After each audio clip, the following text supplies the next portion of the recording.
Welcome to our channel. Today we how to restore a stolen crypto wallet with Coinbase Security steps step by step clearly. To begin restoring a stolen crypto wallet with Coinbase, first, navigate to the official Coinbase website. Log into your Coinbase account using your registered email and password. Once logged in, go to the security section of your account settings. Look for the option labeled Security Notifications to monitor any suspicious activity. If you detect unauthorized transactions, immediately set up two-factor authentication if you haven't already. Next, disable any linked devices that you don't recognize. If you believe your wallet was compromised, consider creating a new wallet. Go to the Wallet section in your Coinbase account.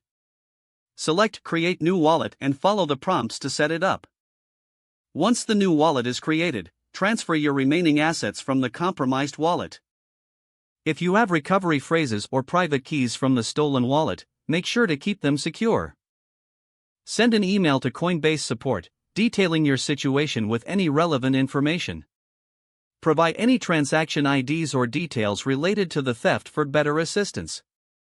Wait for a response from Coinbase, as they may require additional information for further investigation. Follow any further instructions they provide to enhance your account security. Once your wallet is secure, review your portfolio regularly for any unusual activity. Always keep your recovery phrases in a safe place that is not connected to the internet.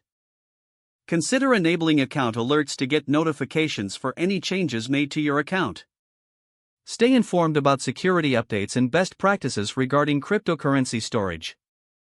Finally, regularly update your passwords and use a password manager for added security. If the page does not load, refresh the browser or try again in a private or incognito window. Make sure you are using the correct email address, then retype it carefully to avoid small typos. If your password is not accepted, use the reset option and create a new strong password you can remember. Check your spam folder for verification or security emails, then complete any requested confirmation steps. Enable two-factor authentication if available to improve account security and reduce unauthorized access risk. After signing in, review your profile details so your contact information and settings are accurate and current. If you see an error message, note it down and try again after restarting your device and internet connection. Log out when you finish, especially on shared devices, to keep your account and payment information secure. Don't forget to like this video and subscribe to our channel for more step-by-step tech guides.